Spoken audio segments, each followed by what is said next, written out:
girls. Hope all of you are doing well today. Welcome back to another video on the channel. It's been a couple of days. I know the news hasn't really been flying out because we are currently in the dreaded international break. The only good thing about this one is that we're going into it. We're already into it on a high after beating Liverpool. So we've got another week to dwell on that. But yeah, I just want it to be over already. We've got no football this weekend. Well, we have got the Chelsea Legends match, which I was thinking of going to, but I didn't get a ticket in the end, just because I'm busy this weekend. And then we faced Nottingham Forest, which I will be doing a preview stream for and a preview video for near around the time, maybe next week. And I've got something coming up for you guys as well. I'm not going to give any details away just yet, but just bear this in mind because it's going to excite you guys. I've got something coming up with a few people, mainly on TikTok. But yeah, if we talk about the Chelsea news that's going on, the only real piece of breaking news that's come out in the past couple of days is regarding a certain player who's been sidelined for a couple of weeks now. And we all thought he was set to return after the international break. And in the end, he isn't, which is unfortunate. And that is none other than Cole Palmer. Yep, Cole Palmer is going to be sidelined for an extra couple of weeks. It looks like I'm going to get the tweet up in just a second. Yeah, let me get it up now so you guys can see. So Chelsea expect Cole Palmer to be sidelined until November following a club meeting about his groin injury. He's set to miss Ajax, Nottingham Forest. Yes, Nottingham Forest, Ajax, Sunderland, and Wolves. Which is a shame, really. It is a shame because we all thought he'd be coming back after the international break, coming back into that number 10 role.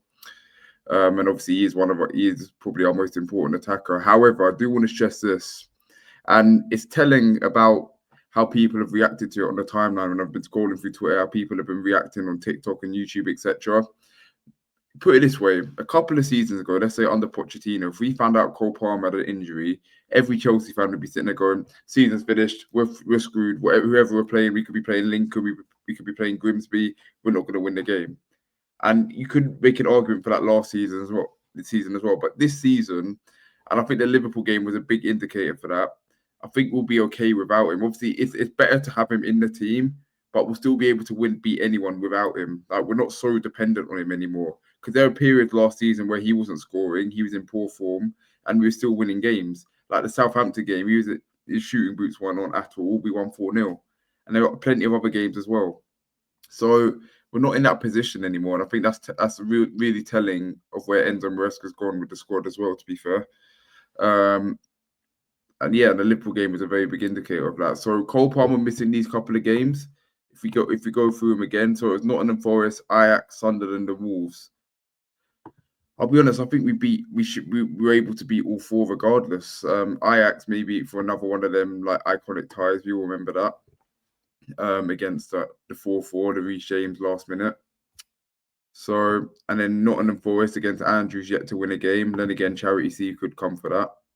And then we've also got Sunderland and Wolves. Sunderland are in good form. Wolves are bottom of the league.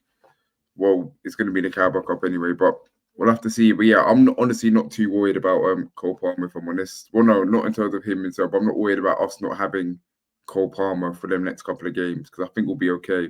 I think to play that number 10 role, Buenanotte showed against Benfica. He actually looks okay. He looks like he can be an option.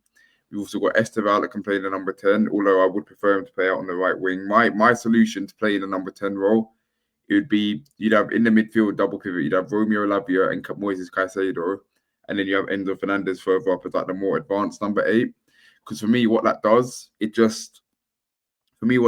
allows Enzo Fernandez. We saw this in the Liverpool game. One, Romeo Lavia gives us that extra composure in midfield. Like when he came on, the game just calmed down when it was getting a bit scruffy. And he just controlled it, never lost the ball, was able to progress it. It's just such a shame Lavia's an injury-prone player. But in terms of Enzo Fernandez, if you guys notice this, he was able to press from the front, lead the press from the front, as well as Mark Hugh as well. So when he's pressing higher up the pitch and you've got the two midfielders behind him, it means, let's say he doesn't win the ball, he's out of position, there's cover there. Whereas before, on the off chance, Enzo Fernandez, he'd go further up, he'd either try press or try get in the final third. And then what happens if he gets overturned? If he loses possession, then you've only got Caicedo there, who occasionally did win the ball, but it's better to have more cover there. So then it stops us getting countered. So that's why I think we have Enzo Fernandez further up the pitch, it can actually help us.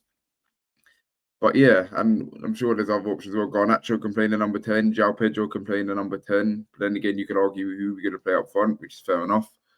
So we'll have to see. We'll have to see. But Cole Palmer, obviously, I just wish him a speedy recovery. And yeah, hopefully come get again. This is the last point I want to make on this. Don't rush him back either.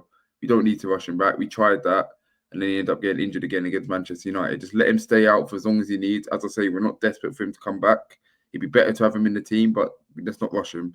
Hopefully, we can have him back for the Barcelona game because I feel like we will need him in a game like that. So we shall see. But other than that, there's not really much going on in the Chelsea news. One thing that did come out the other day was, it might not mean much to you if you guys don't play FIFA, but Moises Caicedo did make the EFC Team of the Week, EFC 26 Team of the Week, which I think is fully warranted. He deserves it, man. He honestly deserves it. And they gave him Power Shot Plus as well, which is really telling.